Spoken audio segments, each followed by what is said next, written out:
guys, and welcome back to the channel. Today we are talking about the Scream spoilers. This has been your spoiler warning. Today we are talking about the deaths, the twists, the kills. We're spoiling the fuck out of Scream, the newest Scream movie in this franchise. So please, if you've not seen the movie, don't let me ruin a movie for you. Go out and see it yourself. Go out and appreciate this movie. So by all means, this has been your last warning. Spoilers, spoilers, spoilers. So, if you've seen my non-spoiler review, you know there were some things that I wanted to talk about in this certain section, which we'll get to those. But just kind of wanted to briefly talk about the things that I couldn't talk about in the non-spoiler. So, if you've seen the non-spoiler, you know I said the kills. The kills were something that I had an issue with. And not necessarily an issue, I just wanted them to be more creative. And there was really only about 3 kills I thought were pretty creative in this movie. Just jumping right in. Again, this is not going to be a structured spoiler review. Just going to be kind of all over the place, thoughts-wise, and where my head was in certain scenes and stuff. It's not going to be a structured review. I'm not going to break down the movie. This is just going to be me talking about what I wanted and what I wanted to see, and just generally spoiler opinions and thoughts on certain things. So start with the kills. I thought they were all pretty good kills. I mean, in the opening of the movie, I thought was really great. Yes, it's a homage, I guess you could say, to the first movie, which again, fine. That's what a requel's supposed to do. And I thought there were some pretty good moments when he's stabbing her through the hand. That's pretty fucked up. And when he breaks her leg and shit, it's like, damn, okay, you're really setting the tone for this is a fucked up Ghostface. This is a darker version of Ghostface. I like it. But then kind of after that, it just kind of seemed like basic kills. I mean, when you go to that kill with the dude at the car, and he just in the throat, it's like, that's it. It's like, wow, okay. That was kind of a little basic, just a little, okay, he dead. and like I said, that's the only problem I've really had with a lot of the Scream movies, is the fact that they're kind of just stab, dead, stab, dead, stab, gutted it a little bit, dead. And this movie kind of, I wish it would have changed it, but again, there's about 2 or 3 kills in this movie that I thought were pretty great, and again, we'll get to that. So the kills, at first I was like, damn, okay, that was a little, okay, he dead. But speaking of that scene, while that was a great scene, because you see Ghostface's shadow, you know, do this little thing, and it was pretty cool. And again, it was kind of creepy. What I loved about that scene and got me a little giddy was you heard the Red Right Hand song, which is like synonymous with Scream. That's like practically the theme song of this franchise, is the Red Right Hand song. He turns on the car and you hear the song. I was like, oh my god, it's the song. So I got really giddy in that moment, because I was like, dude, they're doing it, the Red Right Hand song. So while it was a quick kill, it was nice to have that song play. It's like, we're back in here, we're back in Scream, baby. Other things, right after that scene we find out, and again, no spoilers, so if you're still here, please fucking click off. You find out that the main character is Billy Loomis's daughter. Now, I fucking was like, oh my god, they brought Skeet Ulrich back as Billy Loomis. Holy shit! Like, in that moment when you see him in the mirror, he looks exactly like he does in the original. And it's like, oh my god. So, in that moment, I'm like, dude, if they're bringing him back, does that mean they're gonna bring Stu back in some shape or form? Like, my brain just immediately went, holy fuck, are they doing it? Are they actually doing it? Are they bringing back Stu? Because if they're bringing back Billy Loomis, I know it's a vision, but what's say they can't do that with Stu? Or what's say they can't bring back Stu in general?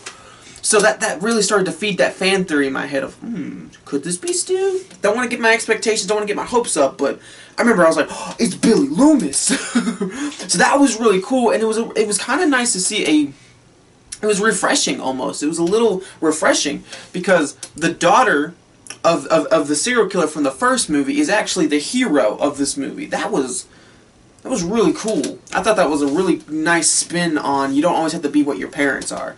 Just because your dad or your mom was a deranged serial killer doesn't mean you have to be.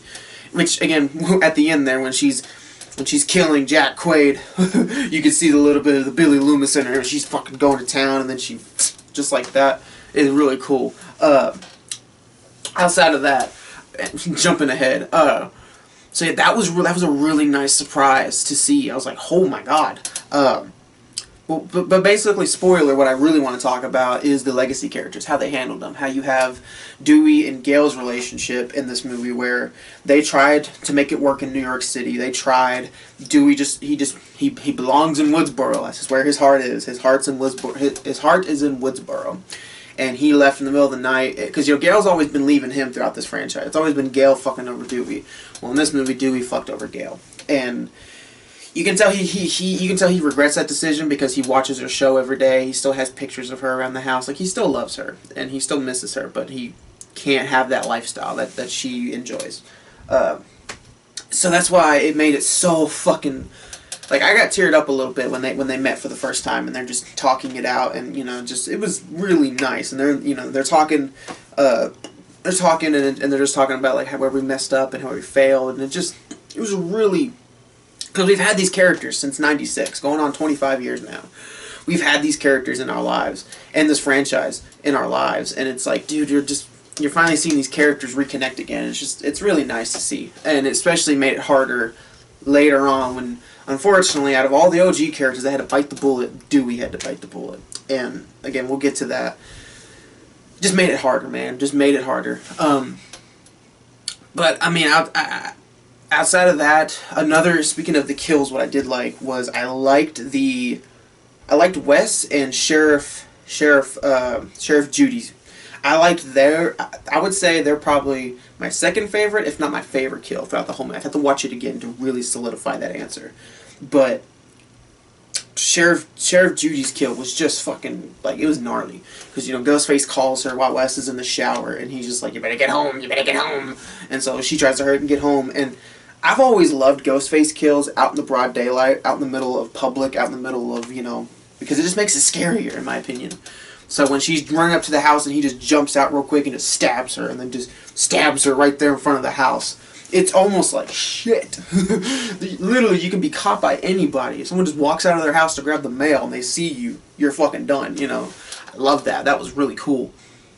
And then Wes's kill was really cool too. Again, basic, because all he's doing is just backing him up to a door and just putting the knife in his throat really, really slowly. Which, well, it's fucked up, but it's like, I wanted something more from that. I want a little more oomph. Again, while that's fucking brutal and it's dark when you're seeing him fucking put the thing in slowly and Ghostface looking at him, it's fucked up and creepy, don't get me wrong, but it's just more of a, I feel like I've seen that before in this franchise. A lot. I've seen a lot of slow stab kills to the neck or slow stab kills to the back. I feel like I've seen that before. And so at this point, when we're in the 5th movie, it just kind of gets a little redundant. It's like, okay, can you please just use something? That's why I was like, maybe in this movie they'll use different weapons. Maybe instead of his basic knife, maybe he might fucking, I don't know, get a hay thing and just stab someone with it, or get like a fucking sledgehammer and knock some knees, like just something different. I mean, this is Ghostface. Any person who's behind the mask is a crazy psycho killer. Why do they always got to stick to the knife? Why can't they change it up? Why can't he be like, well, Freddy and Jason and Myers got creative, so why can't I? It's like, I feel like they could do that, and I feel like maybe the next movie, if we get a next movie, please, I feel like the next movie we get, that they might do something like that. They might change it up a little bit. Because again, we're going on 5 movies of him using the same weapon. It'd be like literally if Myers, throughout the entire Halloween franchise, just literally used the kitchen knife for every kill he had. Every kill was the kitchen knife. Nothing more, like nothing different, just kitchen knife. Or if Jason literally just used the machete throughout the entire Friday the 13th franchise, which I know he does, just like Myers, I know he does.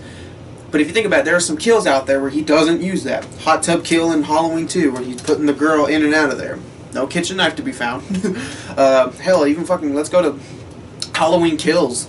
It's like, yeah, I know he uses the kitchen knife to stab that dude's back, but that was creative because you're taking the entire kitchen knives and in that guy's back.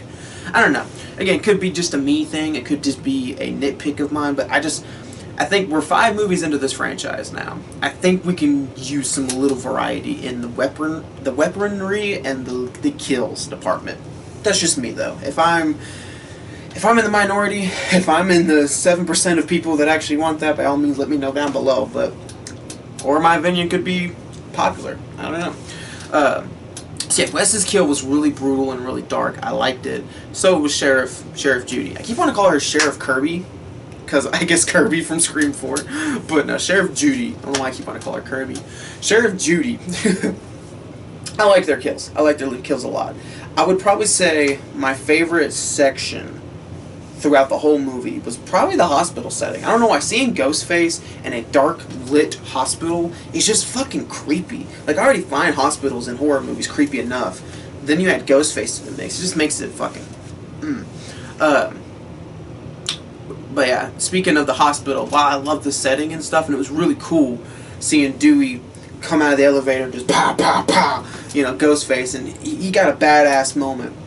I can't lie when I say my heart dropped whenever, you know, he's like, yeah, y'all get to safety, I have to shoot him in the head because of the rules, and he unloads the clip, puts it back in, acts like a badass, goes to shoot for it, phone rings, it's Gale. Then Ghostface comes up and stabs him. So I'm like, okay, it's fine. He's been stabbed before. It's alright. It's alright. And then the pulls up a little bit. I'm like, oh, okay. I mean, they could easily retcon this. They could easily be like, yeah, you know, he thinks he killed him, but I was just like, I don't know. They could get out of this. It's okay. Backstab. It's like, okay, all right. Then pulls up. It's like, oh, okay. I think Dewey's done for. I think he's done for. And then Ghostface says that, which I would say is kind of iconic now to this movie, because every time I think of this movie, I think of this line now, where he just pulls up one more time like a fucking shish kebab, and he's just like, it's an honor, and then pulls away. It's like, oh, god damn it, Dewey. Oh, damn it. I was literally in the theater like, God, I knew they had to kill one of the legacy characters. They had to. If they wanted to show that we're fucking back and we're serious, they had to have killed one of the legacy characters. I get it, and I respect it. But fuck, why'd you have to do Dewey? You could have gone Gale. You could have done Gale, and I would have been still just as pissed, but I wouldn't have been as heartbroken. I would have been majorly heartbroken if it was Sidney. But it's like, would you rather? it's almost like picking one of your favorite kids. It's like, which one? If I had to kill one of my favorite kids, which one? It's that hard. But I think Dewey got his redemption for sure. He definitely got his redemption, and I think after that, Sidney had a good reason now to come back to Woodsboro. You know, this it's got personal now. I mean, it's always been personal, but this one got really personal now because Ghostface is not only recreating, you know, what happened to her many years ago, but now. He just took out one of her own. He just took out one of her friends. So now it's personal. And on top of it, she has the whole kids angle, which I wish we would have got a little bit more of Sidney's life, what she's been up to. We kind of get an idea of what Dewey's doing. We kind of get an idea of what Gale's doing, but we kind of don't really know much about Sidney, to be honest with you. Like, she's just kind of... Like, yeah, she has some kids and she lives somewhere. We don't know who the husband is or how her life's doing. None of that. So I wish we would have got a little bit more of Sidney and what her life's been like since Scream 4. Maybe that's just me. But yeah, that hit me right in the heart, bro. That was fucking sad. That was really sad. Other than that, I would, I guess, jump into the third act with the setting of the party. I liked it. That was really cool. I mean, like I said in my non-spoiler, without going too much into detail, I can go into here now. Is it literally the ending of the original Scream, beat for beat? Yeah, for sure. They even recreate iconic scenes, like when how Randy was in the original watching Halloween. He's like, "Don't go in there," and then Ghostface is like right behind him, about to stab him. They do that scene in this movie with the new Randy. Which, speaking of, I can actually say this now. I love the whole angle of Randy's sister's kids in this movie. That was really cool. A nice little connection to Randy. How the new Randy figure and the boyfriend to the boyfriend, can't remember his name, not the main character's boyfriend, but the jock guy, how they were related to Randy. That was cool. I thought that was a really nice connection to Randy, and of course, you know, Randy's sister popping up from Scream 3. That was awesome.